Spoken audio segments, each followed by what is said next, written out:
एक समय की बात है। एक हरे भरे जंगल में एक छोटा चूहा रहता था। उसका नाम था चीकू। चीकू एक चतुर और साहसी चूहा था जो अपने छोटे से आकार के बावजूद बड़े सपने देखता था। लेकिन इस जंगल में एक समस्या थी। पड़ोस में एक बड़ा भालू था जिसका नाम था भालू भालू। वह हर साल सर्दियों में गुफा में सोने चला जाता था और जब वह सोता था तो उसकी खर्राटों से पूरा जंगल गूंज उठता था। चीकू और उसके अन्य दोस्तों के लिए यह एक बड़ी परेशानी बन गई थी। चीकू ने कई बार भालू को जगाने की कोशिश की। वह उसके पास जाकर उसे चिढ़ाता, उसके पैरों पर चढ़ता और कभी-कभी तो उसके कानों में भी चिल्लाने की कोशिश करता। लेकिन भालू भालू कभी जागता ही नहीं था।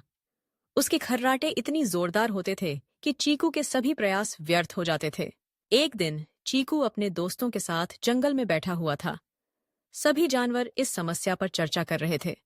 तभी एक बुद्धिमान कछुआ जिसका नाम था टॉमी बोला, चीकू, तुम्हें जंगल के राजा सिंह से मदद मांगनी चाहिए।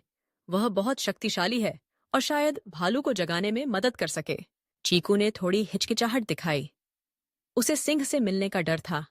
सिंह जंगल का राजा था और उसकी गरिमा के आगे चूहा बहुत छोटा महसूस करता था। लेकिन समस्या इतनी गंभीर थी कि चीकू ने साहस जुटाया और सिंह के पास जाने का निर्णय लिया।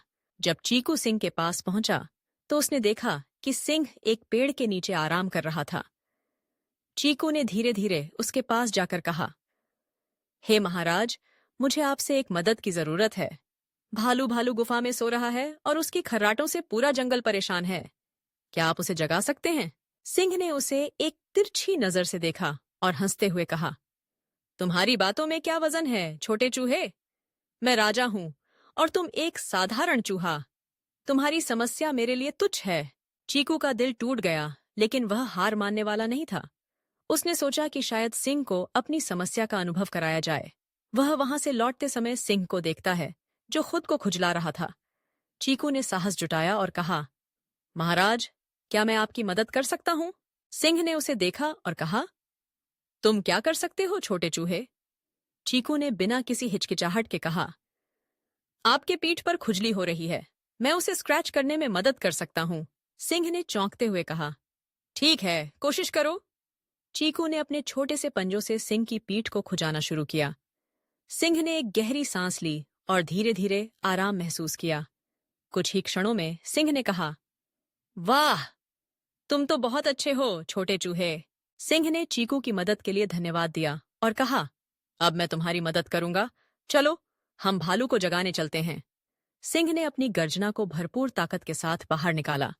उसकी गर्जना इतनी शक्तिशाली थी कि जंगल के सभी जानवर डर गए। भालू भालू तुरंत जाग गया और समझ नहीं पाया कि हो क्या रहा है। भालू ने जब देखा कि सिंह और चीकू उसके सामने खड़े हैं, तो वह थोड़ा घबरा गया। क्या हुआ? मैं सो रहा था, भालू ने कहा। सिंह ने उसे बताया कि उसकी खर्राटों से पूरा जंगल परेशान था।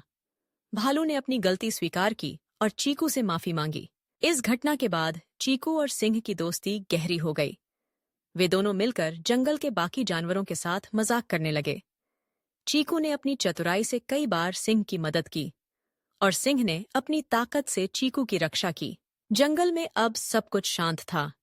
भालू भालू ने भी अपनी खर्राटों पर नियंत्रण पाने का प्रयास किया और सभी जानवर खुश रहने लगे। चीकू ने सीखा कि कभी-कभी हमें दूसरों की मदद मांगने में संकोच नहीं करना चाहिए, चाहे हम कितने भी छोटे क्यों न हों। इस कहानी से हमें यह संदेश मिलता है कि साहस, मित्रता और एक दूसरे की मदद करने का मूल्य अनमोल है। चाहे हम कितने भी छोटे क्यों न हों, हम किसी की मदद कर सकते हैं और यह मदद हमें नए दोस्त भी दे सकती है। चीकू और सिंह की दोस्ती इस बात का प्रमाण है कि सच्ची मित्रता में कोई भी बाधा नहीं होती। इस प्रकार चीकू और सिंह ने मिलकर जंगल की समस्याओं का समाधान किया और सभी जानवरों को एकजुट किया। उन्होंने सिखाया कि जब हम एक दूसरे की मदद करते हैं तो हम सभी की जिंदगी को बेहतर बना सकते हैं और इस तरह जंगल में फिर से खुशी का माहौल लौट आया।